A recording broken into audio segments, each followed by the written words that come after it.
Usted ha escuchado esa palabra clara que dice cuando ha habido ceremonias especiales, jura solemnemente decir la verdad, más que la verdad y solamente la verdad.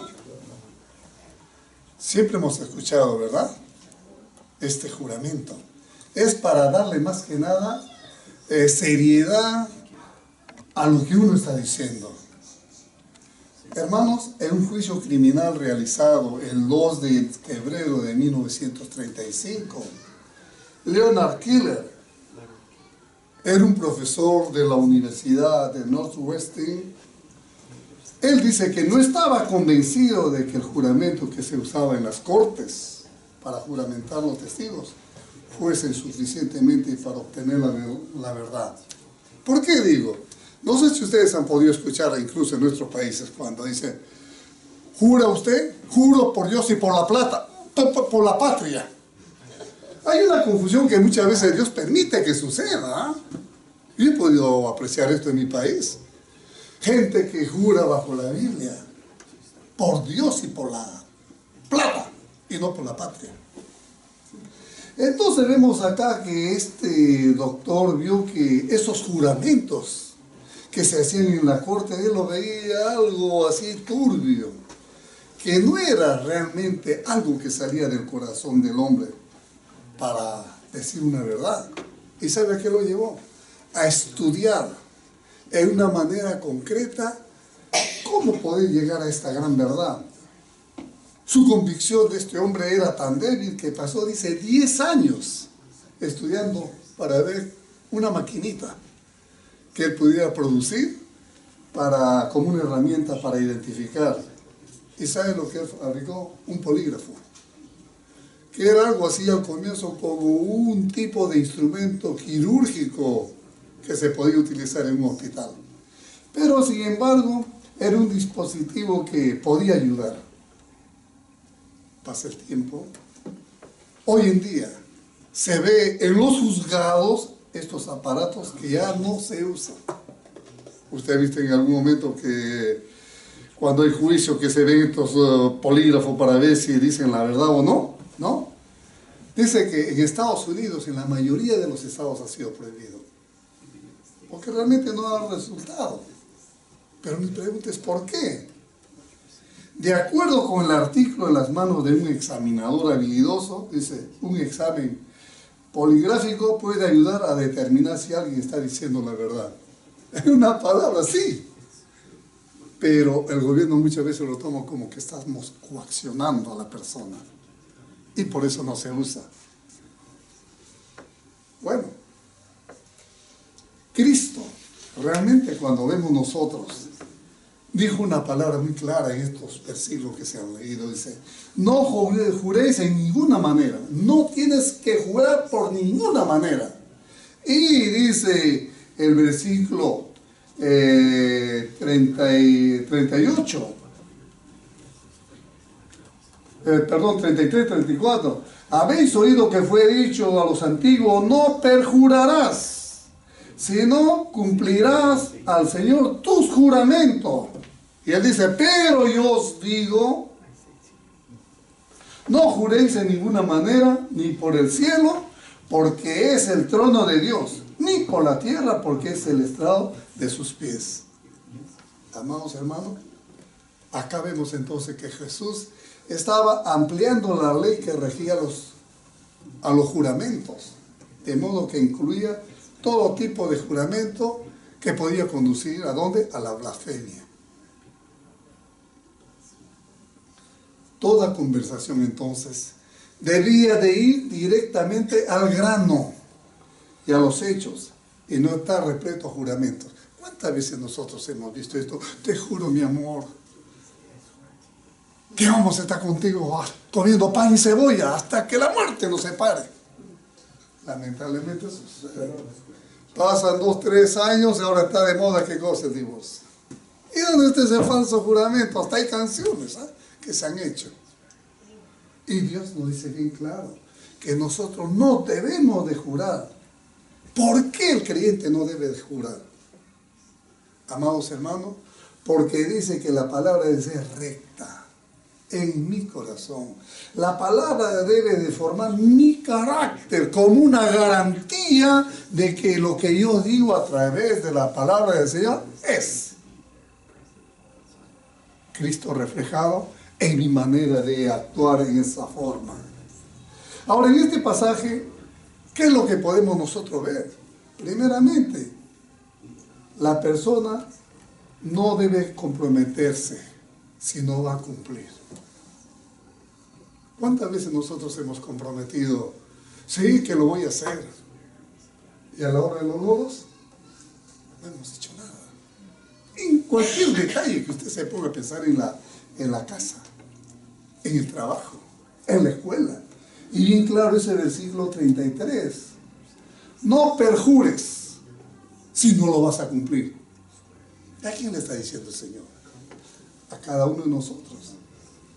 La ley acá estaba basada, amados hermanos, en el tercer mandamiento.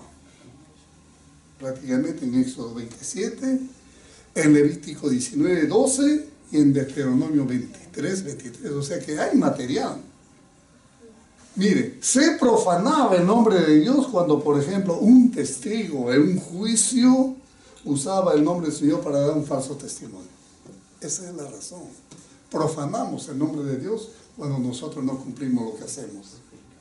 Y Mateo 5, 33 al 37, vemos acá que Jesús habla con detalle sobre estos juramentos. La ley había sido interpretada de un modo de decir: no hagas juramentos falsos, no jures con falsedad, no jures con mentira. Y muchas veces nosotros, amados hermanos, no tomamos conciencia de lo que hacemos. Y a veces decimos: te lo juro por mi madre. Metemos hasta la mamá. ¿Le ha pasado alguna vez a usted eso? Pero la ley era demasiado estrecha. El hombre había interpretado a su propio gusto, dice, de modo que permitía jurar y al mismo tiempo permitía blasfemar cuando quisiera. Entonces acá nosotros podemos notar dos puntos significativos de la ley. Por varios motivos Dios dio esta ley a los hombres. Y preste atención. Para evitar que el hombre deshonre a Dios. Cuando nosotros juramos y no cumplimos, lo primero que estamos haciendo, estamos deshonrando a Dios, estamos invocando falsamente el nombre y al mismo tiempo estamos blasfemando. Y segundo, para evitar que el hombre perjure en contra de sí mismo, exhibiéndose como ¿qué? Como un mentiroso, como un charlatán, como un injusto, como un inestable. Mire, cuando nosotros fallamos, muchas cosas se puede decir del hombre que perjura. Y usted mismo se va a dar cuenta. Por su actitud, este tipo es inestable. Por su actitud, este tipo es mentiroso. Por su actitud, es injusto. Esa es la verdad. Y tercero, para evitar que el hombre trate injustamente a otras personas. Los juramentos hacen eso. Hacen daño muchas veces a terceros. La ley fue dada, dice, para corregir costumbres. Mentir. Y luego jurar que se dice la verdad. Esto es, vuelvo a repetir, perjurio. Hacer votos falsos a Dios es perjurio. Yo me detengo acá. ¿Cuántas veces nos gana la emoción y nos comprometemos en algo, luego nos enfriamos y no lo cumplimos? Lo voy a hacer. Ahora que soy hijo de Dios y he aceptado a Cristo Jesús como mi Señor y mi Salvador, yo lo voy a hacer. Voy a cumplir con esta cosa, pero pasa el tiempo. Fallo. Y acá me dice la palabra de Dios: no jures ni por el cielo ni por la tierra, y pone por testigo que son, dice, estrado de los pies donde está el gran rey, el Señor de señores. Pero nos olvidamos. Éxodo 27 dice: no tomarás el nombre de Jehová tu Dios en vano. En una palabra, no tomes a Dios por gusto. Porque no dará por inocente el Señor al que tomase su nombre en vano. Cuidado. en un momento oportuno, y se decía en escuela dominical, nosotros vamos a dar cuenta a Dios de lo mínimo, de los pequeños detalles. Y acá, amados hermanos, usar el nombre de Dios de manera que caiga una afrenta sobre su carácter o sus obras es usarlo a Él irreverentemente. Caer en irreverencia ante ese Dios 3 veces santo. Y no podemos hacerlo. Dejar de cumplir un juramento en que su nombre hubiera sido invocado en forma legítima, dice que significaba poner su existencia de Dios en duda. Los expertos legales, siempre los judíos, ¿verdad?, tenían mucha manera de echar a un lado la ley y romper el juramento. De modo que para ellos no significaba nada.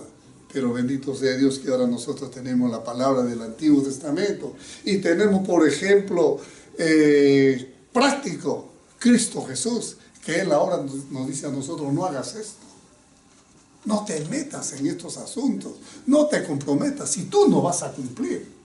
Es mejor que digas no, es mejor que digas sí. Amados hermanos, Jesús no nos prohíbe prestar juramento, pero nos advierte a hablar la verdad y no a embellecer nuestra conversación con juramentos que deberían de fortalecer nuestras palabras. No, no podemos. El creyente en algún momento, usted va a estar ante un juicio y simple y llanamente haga eso. Solamente sí y no. Pero no que la tradición a veces se pone ahí la Biblia, como muchos quieren hacerlo, juro por Dios y la apóstol, y mentimos. ¿Cuántos políticos caen en eso? Para el creyente, el uso del nombre de Dios no debe ser verificación de fiabilidad en ese sentido, por cuanto compromete su testimonio. Suficiente es sí y un no. Y la diferencia, como digo, es porque nosotros somos creyentes. Y debe ser sí, debe ser no, y clásico lo dice el versículo 37, ¿eh?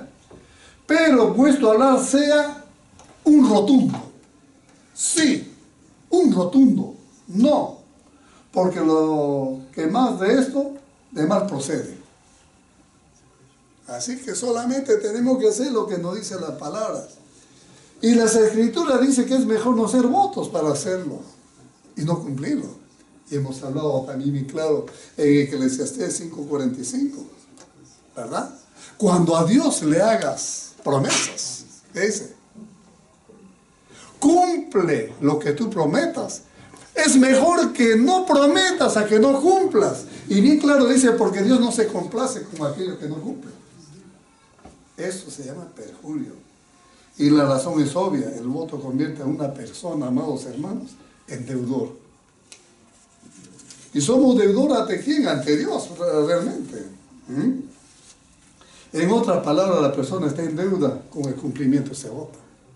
Entonces ahí tenemos ese punto 1. No te comprometas si no vas a cumplir. ¿Y dónde está? En el versículo 33. Y también podemos sacar un segundo punto, que tus palabras tengan peso, que tu palabra pese en esa intención cuando hablas, y no sean solo palabrerías. Versículo 34.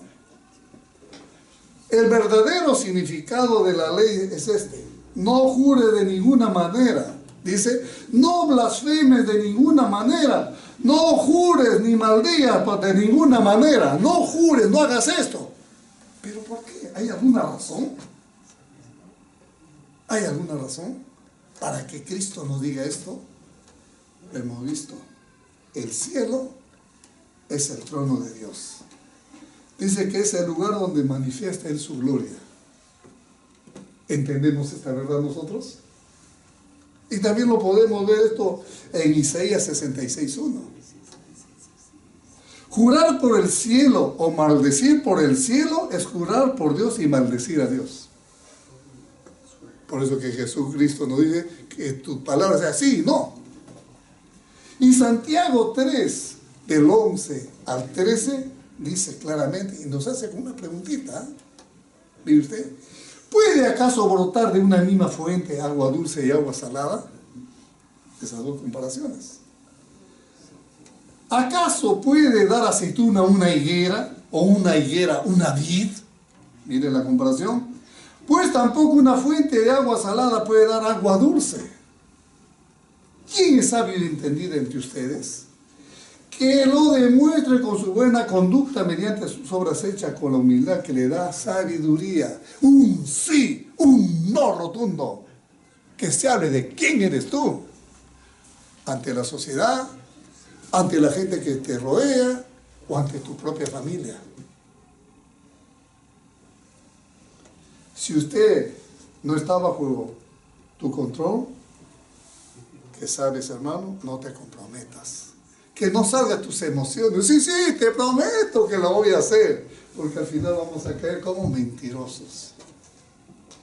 Yo recuerdo hace años, cuando mi hijo era pequeño, me dice, papá, me gusta esa chaqueta. Era una chaqueta de cuero que atrás tenía una avispa, bien bonita, cómpramela.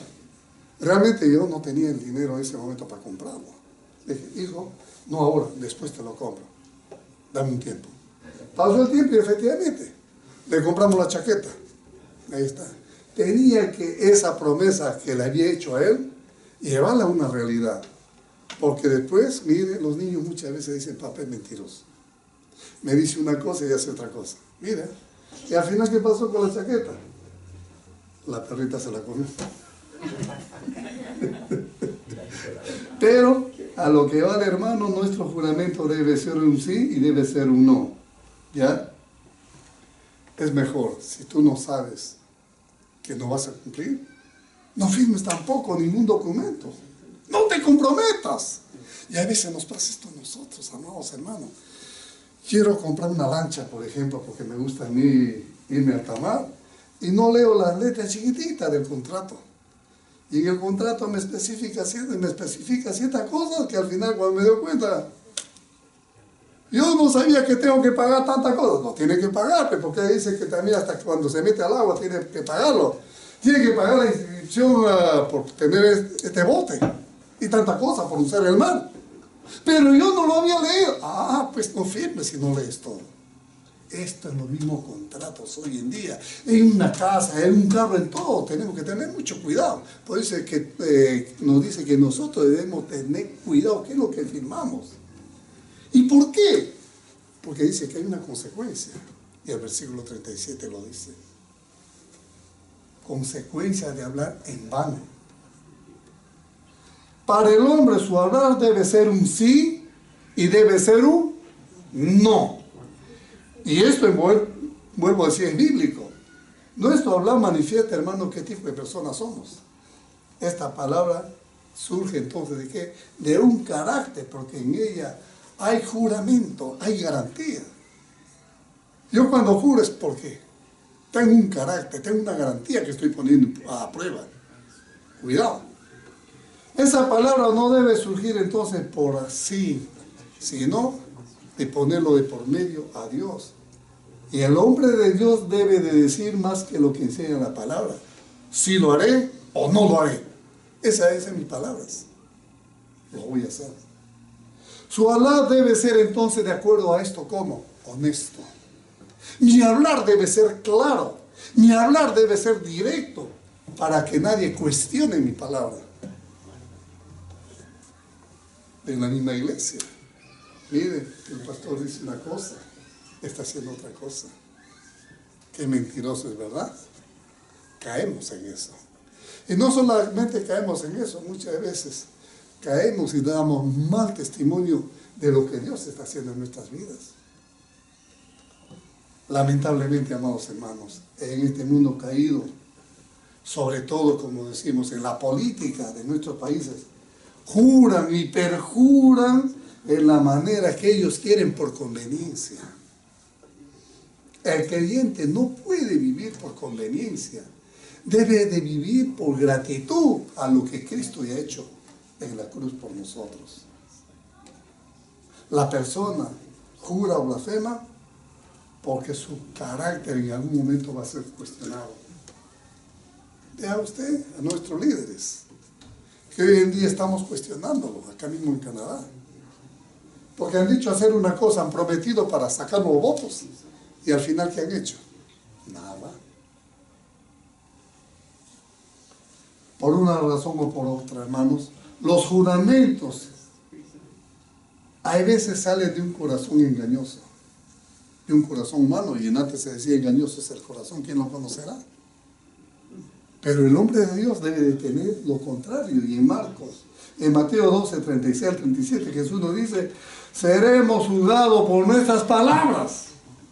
Si nosotros juramos, mire, vamos a ser juzgados por nuestra palabra. Cristo lo dice bien claro. Que en el día del juicio todos tendrán que dar cuenta de toda palabra ociosa. Va más allá. Que hayan pronunciado. ¿Por qué? ¿Por tus palabras se te absolverá o por tus palabras se te condenará? Lo dice el mismo Señor Jesucristo. Así que mi decir debe ser sí, mi decir debe ser no. Quiero concluir, al menos dos cosas se quiere significar aquí con el juramento.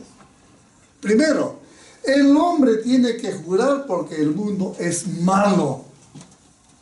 Y en un mundo caído, hermano, el juramento no interesa. Sí, juro por Dios, sí, juro por la patria.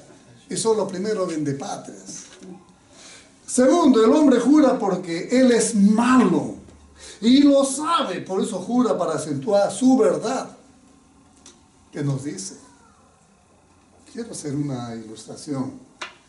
Salió un periódico, asesinan a empresario canadiense y dan el nombre Adam Anjan en San Juan de Puerto Rico por razones de dinero. A este canadiense lo matan.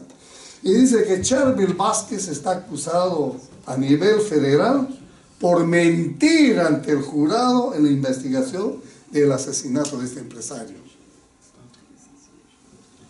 Chávez mintió al contestar al jurado que no conocía al asesino. ¿Usted conoce al asesino? Juro que no lo conozco. Y el asesino dice que se llamaba Alex el Loco Pavón, quien a su vez se había declarado después culpable de que había matado. Mire usted. Y este hombre había matado porque le prometían $3 millones. Y toda esta patraña, este hombre estaba metido porque él era el que había contratado para que maten. ¿Por qué? Por indicación de la esposa del empresario. Siempre hay un frère de tres en medio de todo. ¿Y cuál fue la conclusión? La fiscalía comprobó después que la que estaba metida en todo esto era la esposa, comprometida en el crimen por cuestiones de dinero. Ahora le pregunto a ustedes, ese juramento ante el gobierno federal, ¿cómo cree que salió? No lo conozco, al que asesinó. Y cuando se prueba que esta persona es la que había buscado a esa persona para que asesine, ¿cree usted que la ley va a ser benévola? Va a haber peso, castigo. Así que, amados hermanos, no te comprometas si no vas a cumplir. La necesidad de los juramentos son evidencia de una depravación del hombre. Nosotros no podemos hacer, por eso los llevo a este caso. Hermano, piensa solamente cuántas veces has jurado para obtener lo que quieres. ¿Lo has hecho en tu vida?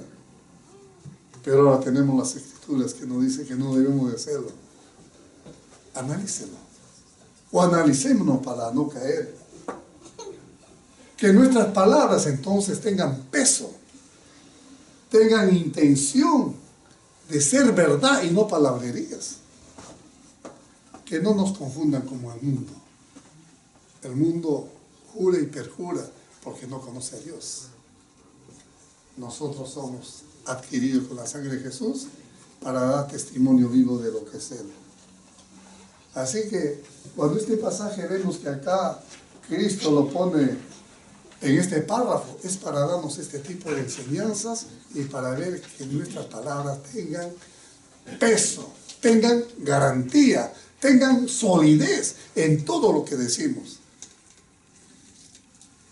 Vamos a darle gracias a Dios entonces en oración por su palabra. Señor, te queremos dar gracias por lo bueno que tú eres con nosotros. Y por la manera, Padre, son versículos pequeños, pero que tienen gran contenido para poder ser mejores para ti. Gracias, Padre Santo, que tu palabra es miel a nuestro paladar. Y solamente podemos desglosarla de una manera especial cada vez que tenemos más acercamiento a ti. Y buscamos, Padre, seguir los pasos y las huellas de Jesús, siendo lo que fue nuestro Señor Jesús acá en la tierra. Un hombre que vino a revelar la verdad de los cielos en medio de un mundo corrupto, Señor, donde se le quiso hacer daño y fue Él hasta muerte y muerte de cruz. Te alabamos y te bendecimos, Señor, en esta hora. En el nombre de Jesús. Amén.